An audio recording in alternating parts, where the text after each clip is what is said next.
Welcome to Echoes of Quiet Love. Today's tale is The Cottage by the Sea. A heartwarming tale about second chances. Eileen Morgan closed the school gates one last time. 40 years of teaching had ended with hugs, flowers, and bittersweet tears. At 60, she was not unhappy, only empty in a way she hadn't expected. Her colleagues had spoken of bucket lists, world travel, grandchildren, but Eileen had Luna, her little terrier, and a quiet yearning she couldn't quite name. That was why she found herself driving along winding Welsh coastal roads to a seaside village she had only read about. Her cottage stood on a cliff, whitewashed walls with blue shutters, a garden of lavender, roses, and sea thrift. From the porch, she could hear the waves murmuring against the rocks. She breathed in deeply. This was her time.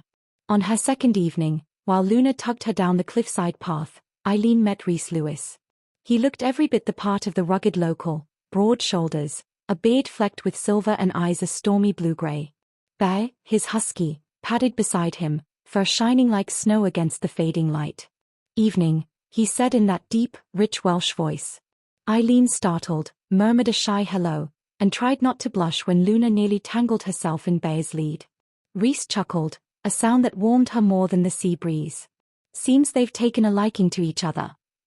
Over the days that followed, Eileen found her solitary walks interrupted by Rhys's presence, sometimes at the harbour, sometimes along the cliffs. He always greeted her kindly, never intruding too much, but his voice lingered with her long after. Luna and Bear became inseparable, dragging their owners together. One afternoon, Rhys invited her to the village market. He carried her basket without asking, pointing out the best fishmongers, telling her stories about the fishermen and the sea. Eileen listened, charmed despite herself. She had always been shy, careful with her words. Yet with him, conversation flowed like a tide she couldn't resist. One evening, as they sat watching the sunset, Rhys spoke of his late wife. "She loved this village," he said quietly. "She lived her whole life here. When she died, I thought I'd remain a widower forever. Easier to talk to the sea and to my dog than to risk that kind of loss again." Eileen's heart ached for him. She, too, had lived a life of restraint. Teaching had filled her days, but loneliness had been her companion at night.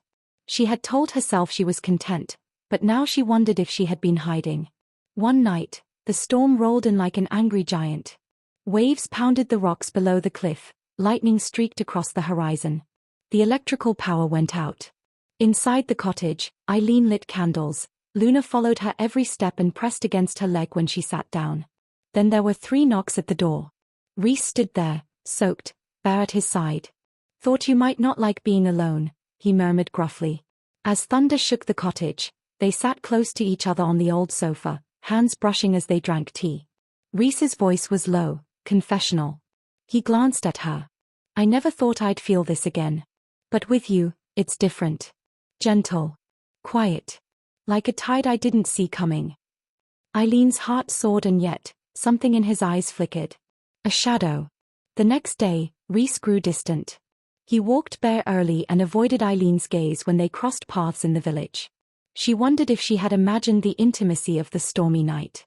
Was she foolish to think a gruff, widowed fisherman could ever want her, a shy retired teacher? That evening, Eileen found him mending nets by the harbour. She took a deep breath and gathered her courage. "Did I misunderstand you, Rhys?" He hesitated. His voice, usually so steady, faltered. "I don't know if I can do this, Eileen. I lost my wife to the sea. If I give my heart again, and lose it again, I don't know if I'd survive." The words struck her like cold water. She nodded, too hurt to reply, and walked away. The days passed. Her holiday was almost over. Eileen packed her suitcase with trembling hands. Despite her best effort at holding them back, tears fell on folded cardigans. Luna watched her with sad eyes. She had come here for peace, and instead she had found love, and then heartbreak. That evening, she walked Luna along the cliff for what she thought would be the final time. The sea stretched endlessly before her. Eileen sighed and wiped a single tear. As she returned to the cottage, she found Rhys waiting outside, Bear at his heel.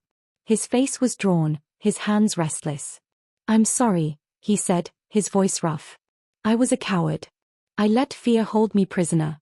But when I thought of you leaving, It felt like the sea swallowing me whole. I can't lose you, Eileen. Her heart raced. She wanted to believe him, but her voice shook. How do I know you won't pull away again? He stepped closer, eyes fierce. Because I'd rather drown in the storm than spend another day without you. You are the calm, the peace I've been searching for. The next evening, at dusk, Reese led her to the cliff's edge. The sun spilled gold across the water. Bear and Luna were chasing one another in the grass. Reese dropped to one knee, his big hands trembling. Eileen Morgan, you've brought warmth back into this old life. Will you stay with me? Will you be my wife? Tears blurred her eyes. She reached for his hand, her heart steady now. Yes, yes I will. The sea seemed to roar in applause, and the dogs barked joyfully, sealing their promise. Eileen never returned to the city. She stayed, not as a guest, but as a wife, a partner, a woman finally claimed by love. And in the evenings, as they sat before the fire with Luna and Bear at their feet, Eileen thought, sometimes love may arrive late, but the waiting makes it all the sweeter. Because love was not about youth or chance, it was about finding the one voice that will quiet the storms inside. Thanks for watching. Please like and subscribe for more stories like this.